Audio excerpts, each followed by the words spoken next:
Hello guys, good afternoon. Today I am going to teach you about SQL. So I hope already you know about what is SQL stands for. It is a structured query language. Structured query language is like a ANSI standard. ANSI standard means what? So whatever the database you can use, whether it is Oracle, MySQL, Microsoft SQL Server, SQLite, and PostgreSQL. So in this all database you can use the same SQL queries, means same SQL commands. Some basic operations are there like CRUD operations. CRUD operation means CRUD. CRUD means this is what CRUD operation. CRUD C stands for create a table.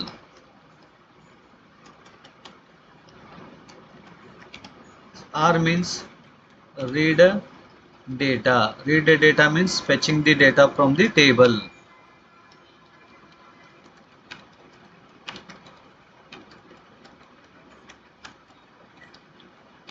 And U stands for update the records means modify the records, existing records. D stands for delete. These all operations is common in all DBMS software like Oracle, MySQL, MS SQL. ಇವೆಲ್ಲ DBMS softwares ಅಲ್ಲೂ ಇವೇನು queries ಇದಾವಲ್ಲ, table creation ಮಾಡೋದು and data read ಮಾಡೋದು, data update ಮಾಡೋದು and delete ಮಾಡೋದು, ಇವೆಲ್ಲರಲ್ಲಿ ಏನೂ changes ಆಗೋದಿಲ್ಲ. ಹಾಗಾಗಿ ನಾವು ಎಸ್ ಕ್ಯೂ ಎಲ್ ಕ್ವೆರೀಸ್ನ ಏನಂತೀವಿ, ಆನ್ಸಿ ಸ್ಟ್ಯಾಂಡರ್ಡ್ ಅಂತ ಹೇಳ್ತೀವಿ.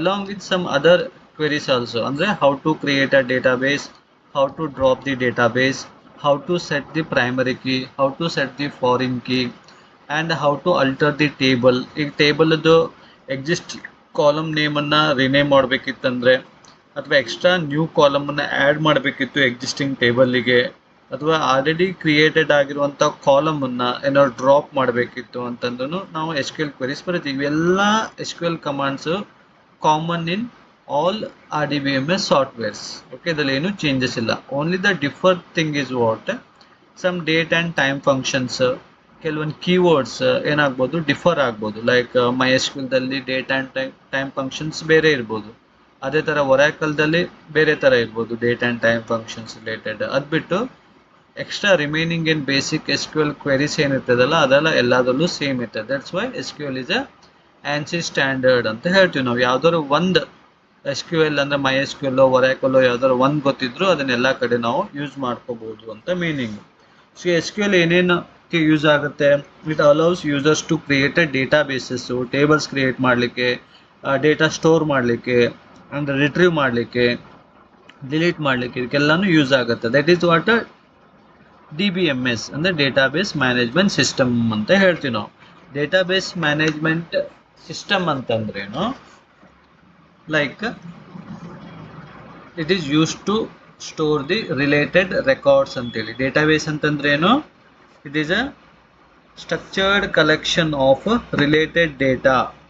Structured collection of related data ಅಂತಂದ್ರೇನು, ಸೊ ನಾವು ಒಂದು ಡೇಟಾನ ಟೇಬಲ್ ಫಾರ್ಮ್ಯಾಟಲ್ಲಿ ಸ್ಟೋರ್ ಮಾಡ್ತೀವಿ. ಟೇಬಲ್ ಫಾರ್ಮ್ಯಾಟ್ ಅದಕ್ಕೆ ಏನಂತೀವಿ, ಟೇಬಲ್ ಫಾರ್ಮ್ಯಾಟ್ ಅಂದರೆ that is a structured format. ಯಾಕೆ structured format, rows and columns ಫಾರ್ಮ್ಯಾಟಲ್ಲಿ ಇರ್ತದೆ. ಹಾಗಾಗಿ ಅದಕ್ಕೆ ಏನಂತೀವಿ, structured collection of related data. Related ಅಂತಂದರೆ ಈಗ ನಾವು ಯಾವುದ್ರ ಮೇಲೆ ಒಂದು ಅಪ್ಲಿಕೇಶನ್ ಮಾಡ್ತಿದ್ದೀವಿ, ಹಾಸ್ಪಿಟಲ್ ರಿಲೇಟೆಡ್, ಕಾಲೇಜ್ ರಿಲೇಟೆಡ್, ಅಥವಾ ಏನಾದ್ರು ಕಾಮರ್ಸ್ ಪ್ರಾಡಕ್ಟ್ ರಿಲೇಟೆಡ್ ಇರ್ಬೋದು. That is one thing. Another ವೇದಲ್ಲಿ ಹೇಳ್ಬೇಕಂತಂದರೆ, ಈಗ ಮೋರ್ ದೆನ್ ಒನ್ ಟೇಬಲ್ ಇತ್ತಪ್ಪ ಅಂತಂದರೆ, ಲೈಕ್ ಒನ್ ಟೇಬಲಿಂದ ಇನ್ನೊಂದು ಟೇಬಲಿಗೆ ಹೆಂಗೆ ರಿಲೇಷನ್ಶಿಪ್ ಇದೆ, ಯಾವ ಥರ ರಿಲೇಷನ್ಶಿಪ್ ಬಿಲ್ಡ್ ಆಗಿದೆ ಅಂತ ಹೇಳಿ ನಾವು ಅದರಲ್ಲಿ ತೋರಿಸ್ತೀವಿ. So that is what related records ಅಂತ ಹೇಳ್ತೀವಿ ನಾವು. So S Q L, why S Q L is used, ಯಾಕೆ ನಾವು ಎಸ್ ಕ್ಯೂ ಎಲ್ ಅನ್ನು ಯೂಸ್ ಮಾಡಬೇಕು.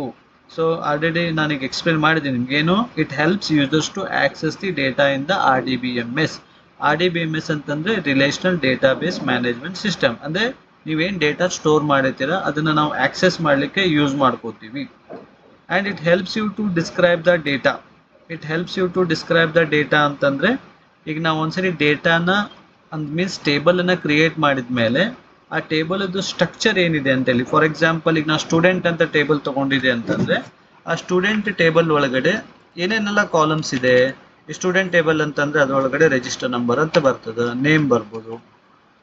Okay, department, semester, email. So ಇವೆಲ್ಲ ಸ್ಟ್ರಕ್ಚರ್ ತೋರಿಸಿದೆ ಆ ಸ್ಟೂಡೆಂಟ್ ಟೇಬಲ್ದಲ್ಲಿ ಏನೆಲ್ಲ ಕಾಲಮ್ಸ್ ಇದೆ, ಕಾಲಮ್ಸ್ ಆರ್ ಫೀಲ್ಡ್ಸ್. ಸೊ ಅದರೊಳಗಡೆ ಡೇಟಾ ಟೈಪ್ ಏನು ತೊಗೊಂಡಿದ್ವಿ, ರಿಜಿಸ್ಟರ್ ನಂಬರ್ಗೆ ಏನು ಡೇಟಾ ಟೈಪ್ ತೊಗೊಂಡಿದ್ವಿ, ನೇಮಿಗೆ ಏನು ಡೇಟಾ ಟೈಪ್ ತೊಗೊಂಡಿದ್ದೀವಿ, ಡಿಪಾರ್ಟ್ಮೆಂಟಿಗೆ ಏನು ಡೇಟಾ ಟೈಪ್ ತೊಗೊಂಡಿದ್ದೀವಿ, ಅಂದರೆ ನಾವೇನಾದ್ರು ಪ್ರೈಮರಿ ಕೀ ಸೆಟ್ ಮಾಡಿದ್ದೀವ, ಫಾರಿನ್ ಕೀ ಸೆಟ್ ಮಾಡಿದ್ದೀವ, ಅಥವಾ ಡಿಫಾಲ್ಟ್ ವ್ಯಾಲ್ಯೂ ಏನೋ ಸೆಟ್ ಮಾಡಿದ್ವಾ, ಇದನ್ನೆಲ್ಲ ನಿಮಗೆ ಅದನ್ನು ಡಿಸ್ಕ್ರೈಬ್ ಮಾಡಿ ಕೊಡ್ತದೆ. That is what describe the data ಅಂತ ಹೇಳ್ತೀವಿ. It allows you to define the data in a database and manipulate that specific data with the help of SQL. ಅಂತಂದ್ರೆ ನೀವು ಮ್ಯಾನಿಪ್ಯುಲೇಟ್ ದಿ ಸ್ಪೆಸಿಫಿಕ್ ಡೇಟಾ. ಈಗ ಒಂದು 100 students record ಇದೆ, I want to access only particular student data, ಅದಕ್ಕೇನಂತೀವಿ specific data. ಒಂದು specific ಡೇಟಾನ ನಾವು access ಮಾಡಬೇಕಂತಂದ್ರೆ ಯೂಶ್ವಲಿ ನಮ್ಗೆ ಏನು ಬೇಕು, if I want to access specific data, so ಏನು ಬೇಕು ಇಂಪಾರ್ಟೆಂಟು, ಯಾವುದಾದ್ರು ಒಂದು ಯುನಿಕ್ ಕಾಲಮ್ ಇರಬೇಕು ನಮ್ಮ ಕಡೆ, ಯುನಿಕ್ ID, ಯುನಿಕ್ ಕಾಲಮ್ ಅಥವಾ ಯುನಿಕ್ ಫೀಲ್ಡ್. ಫಾರ್ ಎಕ್ಸಾಂಪಲ್ ಈಗ ರಿಜಿಸ್ಟರ್ ನಂಬರ್, ಇದು ಯುನಿಕ್ ಕಾಲಮ್, ಎಲ್ಲರದು ರಿಜಿಸ್ಟರ್ ನಂಬರ್ ಡಿಫ್ರೆಂಟೇ ಇರ್ತದೆ. ಆಧಾರ್ ನಂಬರ್, ಎಲ್ಲರದು ಆಧಾರ್ ನಂಬರ್ ಡಿಫ್ರೆಂಟೇ ಇರ್ತದೆ, ಹೌದಾ? ಅಥವಾ ಇಮೇಲ್ ಥ್ರೂ ಆಕ್ಸೆಸ್ ಮಾಡ್ಕೋಬೋದು, ಅವ್ರ ಮೊಬೈಲ್ ನಂಬರ್ ಥ್ರೂ ಆಕ್ಸೆಸ್ ಮಾಡ್ಕೋಬೋದು. ಸೊ ಒಂದು ಸ್ಪೆಸಿಫಿಕ್ ಡೇಟಾನ ಆಕ್ಸೆಸ್ ಮಾಡ್ಬೇಕಂತಂದ್ರೆ ಈ ಥರ ನಾವು ಯುನಿಕ್ ಕಾಲಮನ್ನು ಯೂಸ್ ಮಾಡಿಕೊಂಡು ಆಕ್ಸೆಸ್ ಮಾಡ್ಕೋತೀವಿ, like register number, Aadhaar number, email and mobile number. Okay, so next SQL is also used to create a database, create a tables and insert data into tables. So table ಅನ್ನ database ಅನ್ನ first database ಅನ್ನ create ಮಾಡ್ಕೋಬೇಕು. Database create ಮಾಡಿದ ಮೇಲೆ next step is what, you have to create a table. ಒಂದು record ಅನ್ನು ನಾವು insert ಮಾಡಬೇಕಂದ್ರೆ ಮೊದಲು ಟೇಬಲ್ ಕ್ರಿಯೇಟ್ ಆಗಬೇಕು. ಸೊ ಒಂದು ಡೇಟಾಬೇಸ್ ಒಳಗಡೆ ನೀವು ಎಷ್ಟಾದರೂ ಟೇಬಲ್ಸ್ ಅನ್ನ ಕ್ರಿಯೇಟ್ ಮಾಡ್ಕೋಬಹುದು. ಒಂದೀಗ ಫಾರ್ ಎಕ್ಸಾಂಪಲ್ ಕಾಲೇಜ್ ಅಂತ ಡೇಟಾಬೇಸ್ ಕ್ರಿಯೇಟ್ ಮಾಡಿದೆ ಅಂತಂದ್ರೆ ಅದರೊಳಗಡೆ ನೀವು ಸ್ಟೂಡೆಂಟ್ ಅಂತ ಟೇಬಲ್ ಕ್ರಿಯೇಟ್ ಮಾಡ್ಕೋಬಹುದು, ಫ್ಯಾಕಲ್ಟಿ ಅಂತ ಕ್ರಿಯೇಟ್ ಮಾಡ್ಕೋಬಹುದು, ಕೋರ್ಸ್ ಅಂತ ಕ್ರಿಯೇಟ್ ಮಾಡ್ಕೋಬಹುದು. ಈ ತರ ನಂಬರ್ ಆಫ್ ಟೇಬಲ್ಸ್ ಅನ್ನ ನಾವು ಕ್ರಿಯೇಟ್ ಮಾಡ್ಕೋಬಹುದು. ಓಕೆ, ಆ್ಯಂಡ್ ರೆಕಾರ್ಡನ್ನು ಇನ್ಸರ್ಟ್ ಮಾಡ್ತೀವಿ, ದೆನ್ ಏನು ಮಾಡ್ತೀವಿ, ರಿಟ್ರೀವ್ ಮಾಡ್ತೀವಿ. ಸ್ಟೋರ್ ಆಗಿರೋ ರೆಕಾರ್ಡ್ಸನ್ನು ಆಕ್ಸೆಸ್ ಮಾಡೋದಕ್ಕೆ ರಿಟ್ರೀವ್ ಅಂತ ಹೇಳ್ತೀವಿ. ಈಗ ರೆಕಾರ್ಡ್ ಏನಾದ್ರು ಮಾಡಿಫೈ ಮಾಡಬೇಕಿತ್ತು, ಎಕ್ಸಿಸ್ಟಿಂಗ್ ರೆಕಾರ್ಡ್, ಅದನ್ನು ಮಾಡಿಫೈ ಮಾಡ್ತೀವಿ.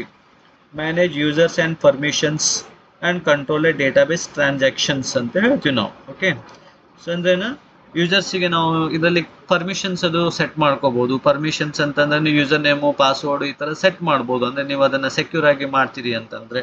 ಓಕೆ, ಅದು ಆ್ಯಕ್ಚುಲಿ ಹೈಯರ್ ಲೆವೆಲ್ ಒಳಗಡೆ ಬರ್ತದೆ ನಿಮಗೆ. ಓಕೆ, ಸೊ ಇದ್ರಲ್ಲಿ ಮೇನ್ ಅಂತಂದ್ರೆ ನೀವಾಗ SQL ಅಂತಂದ್ರೇನು, ಡೇಟಾಬೇಸ್ ಅಂದ್ರೇನು, and types of databases. Okay, types of databases ಒಳಗಡೆ ಟೈಪ್ಸ್ ಆಫ್ ಡೇಟಾಬೇಸಸ್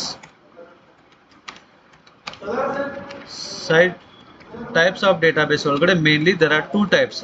ಒಂದು RDBMS, ಇನ್ನೊಂದು ನಾನ್ RDBMS. ಜೊತೆಗೆ ಇನ್ನೊಂದು ವರ್ಡ್ ಏನಂತಾರೆ ಇದಕ್ಕೆ, ಆರ್ SQL ವರ್ಸಸ್ ನಾನ್ SQL ಅಂತಲೂ ಹೇಳ್ತಾರೆ, ಎಲ್ಲ ಮೀನಿಂಗ್ ಸೇಮ್.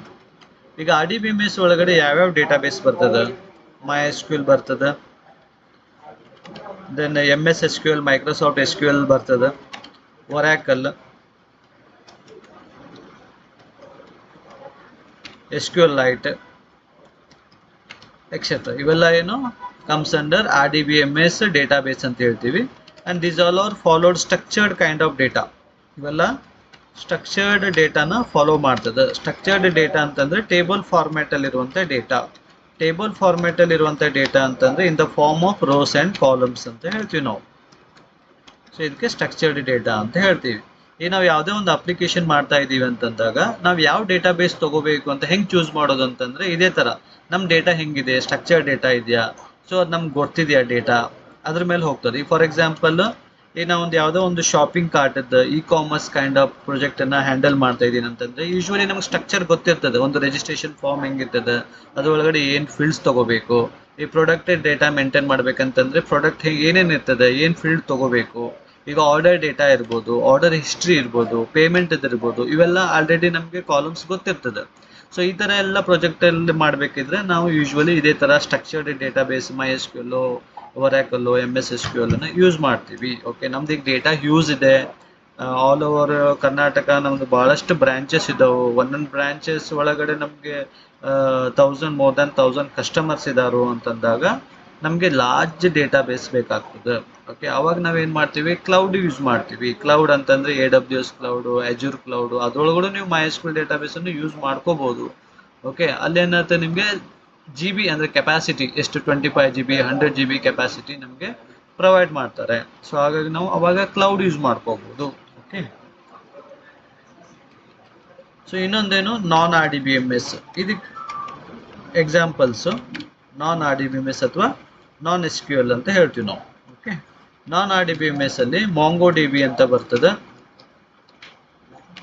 ದೆನ್ DynamoDB ಅಂತ ಇದೆ, ದೆನ್ Redis ಅಂತ ಇದೆ. ಓಕೆ, ಸೊ ಇವೆಲ್ಲನೂ ಏನು list of non RDBMS databases ಅಂತ ಹೇಳ್ತೀವಿ ನಾವು. Okay, so non RDBMS databases ಒಳಗಡೆ ಸೊ ಏನೇನು ಬರ್ತದೆ ನಾನ್ RDBMS ಡೇಟಾಬೇಸ್ ಒಳಗಡೆ ಅಂತಂದರೆ, it can handle semi structured kind of data. Semi structured kind of data, semi structured kind of data ಅಂತ ಹೇಳ್ತೀವಿ ನಾವು. ಸೆಮಿ ಸ್ಟ್ರಕ್ಚರ್ಡ್ ಅಂತಂದ್ರೇನು, that is in the form of key and value. In the form of key and value. Key and value ಅಂತಂದರೆ example, ಈಗ like name ಇದು key, value ಅಂತಂದರೆ like ಈಗ ಒಂದು ABC ಇದು ವ್ಯಾಲ್ಯೂ ಆಯಿತು. ಓಕೆ, ಅದೇ ಥರ ಮೊಬೈಲ್ ನಂಬರ್. ಸೊ ಈ ಥರ ಕೀ ಮತ್ತು ವ್ಯಾಲ್ಯೂ ಫಾರ್ಮ್ಯಾಟಲ್ಲಿ ಡೇಟಾನ ಸ್ಟೋರ್ ಮಾಡ್ತಾ ಹೋಗ್ತೀವಿ ನಾವು. ಓಕೆ, ಸೊ ಇದು ನಿಮ್ಗೆ ಯಾವಾಗ ಯೂಸ್ಫುಲ್ ಈ ಥರ ಡೇಟಾ ಅಂತಂದರೆ, ಫಾರ್ ಎಕ್ಸಾಂಪಲ್ ನಾನು ರಿಸೀವ್ ಮಾಡ್ತಿರುವಂಥ ಡೇಟಾ ಅದು ಸ್ಟ್ರಕ್ಚರ್ಡ್ ಇರ್ಬೋದು, ಅನ್ಸ್ಟ್ರಕ್ಚರ್ಡ್ ಇರ್ಬೋದು, ಸೆಮಿ ಸ್ಟ್ರಕ್ಚರ್ಡ್ ಇರ್ಬೋದು. ಫಾರ್ ಎಕ್ಸಾಂಪಲ್ ಏನಾದ್ರು ಸೆನ್ಸರ್ಸ್, ಈ ಸೆನ್ಸರ್ಸಿಂದ ರಿಸೀವ್ ಮಾಡ್ಕೊಳ್ಳೋಂಥ ಡೇಟಾ ನಮಗೆ ಸ್ಟ್ರಕ್ಚರ್ಡ್ ಇರ್ಬೋದು, ಸೆಮಿ ಸ್ಟ್ರಕ್ಚರ್ಡ್ ಇರ್ಬೋದು. ಆ ಥರ ಡೇಟಾನ ನಾನು ಹ್ಯಾಂಡಲ್ ಮಾಡಬೇಕು ಅಂತಂದಾಗ ನಾನು MongoDB, DynamoDB, Redis ಈ ಥರ ಡೇಟಾಬೇಸಸನ್ನು ಯೂಸ್ ಮಾಡ್ಕೊಳ್ತೀನಿ. ಓಕೆ, ಅಥವಾ ಈ ಟೆಂಪ್ರೇಚರ್ ರಿಲೇಟೆಡ್ ಡೇಟಾ, ಈ ಥರ ಎಲ್ಲ ಡೇಟಾನ ನಾನು ಆ್ಯಕ್ಸೆಸ್ ಮಾಡ್ಕೋಬೇಕಂತಂದಾಗ MongoDB, DynamoDB ಎಲ್ಲ ಯೂಸ್ ಮಾಡ್ಕೋತೀವಿ. ಓಕೆ, ಸೊ ನೀವು ಇದನ್ನು ಡಿಸೈಡ್ ಮಾಡಬೇಕು. ನಮಗೆ ನಾವೊಂದು ಅಪ್ಲಿಕೇಶನ್ ಮಾಡಬೇಕಿದ್ರೆ ನಮಗೆ ಯಾವ ಡೇಟಾಬೇಸ್ ಸೂಟೇಬಲ್ ಆಗ್ತದೆ ಅಂದರೆ RDBMS, MySQL, Oracle ಈ ಥರ ಡೇಟಾಬೇಸ್ ನಾವು ಚೂಸ್ ಮಾಡಬೇಕು, ಅಥವಾ ಈ ಥರ MongoDB, DynamoDBನ ಚೂಸ್ ಮಾಡಬೇಕನ್ನಂತ ನೀವು ಡಿಸೈಡ್ ಮಾಡಬೇಕಾಗ್ತದೆ. ಓಕೆ.